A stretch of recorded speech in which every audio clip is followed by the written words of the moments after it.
Now, India has said that it is examining the implications of the Trump administration's decision to impose a $100,000 annual fee on every H1B visa, but has stressed that this measure can have humanitarian consequences.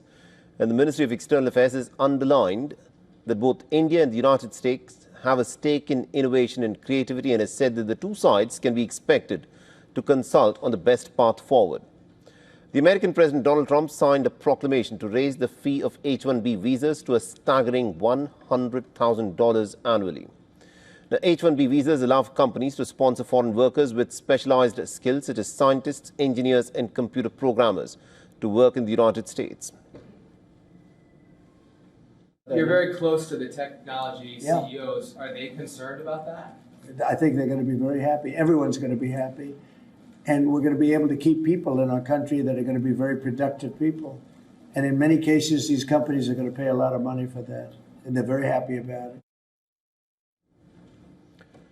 Now, according to multiple reports, industry giants like Microsoft, Amazon, JP Morgan and Cognizant have responded to the announcement by advising employees holding H1B visas to remain in the United States, as well as asking the employees to return immediately to America or to risk getting stranded. The industry body Nasscom has cautioned that the fee revision could affect America's innovation ecosystem and the broader job market. It has also said that the move will impact India's technology services, companies disrupting onshore projects, and it has also flagged concerns over the 21st of September timeline for implementation, saying that a one-day deadline creates considerable uncertainty. Now, more than 380,000 H1B petitions were approved in the financial year 2023, and of these, nearly 72% were for the Indian nationals. And according to a 2025 report by the US Citizenship and Immigration Services, the average salary of the initial employment under the H1B visa program was $97,000, and it was slightly higher for the continuing H1B visas, giving an average amount of $120,000. This means that the new visa fee is more than the median annual salary of the fresh H1B visa holder and more than 80% of the average annual salary of all H1B visa holders. About 85,000 H1B visas are available each year through a lottery system. Amongst the recipients this year, Amazon has managed to get more than 10,000 visas, the highest for any tech company. Other big names include Microsoft, Apple, Google, etc. The administration has argued that many H1B workers are paid around $60,000 a year, which is well below what the US tech workers typically earn. The goal, say the officials, is to ensure foreign workers are truly high-skilled and prevent undercutting the US wages. And also notable, in 2024, the lottery bids for the H1B visas fell by nearly about 40% after the US Citizenship and Immigration Services cracked down on abuses such as submitting multiple applications to increase their chances. I think this definitely is a setback for all H1B holders, because it is applicable not only to new applicants, but it's also applicable to those who are already living there, and which means that they have to give $100,000 every year, which means in the context of India, it translates to about 88 lakh rupees every year. So obviously, it is a huge setback.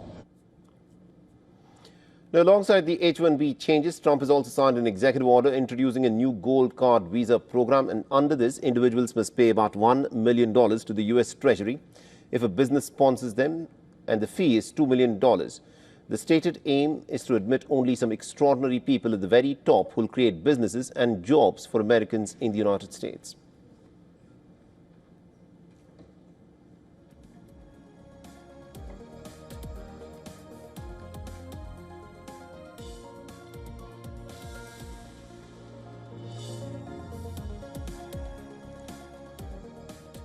All right, and WION's Assistant Editor for Foreign Affairs, Siddhant Sibal, is joining us over the phone line with more details on this. Over to you, Siddhant. Tell us more. Next week will be significant as two top Indian ministers, the Indian External Affairs Minister Dr. S. Jaishankar and the Indian Trade Minister Piyush Goyal will be in the United States.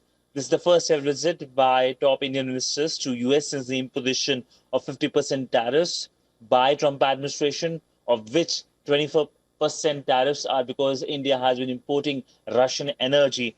Now, we know that both sides are working towards conclusion of a trade deal, and both sides are hopeful that it will be concluded very soon.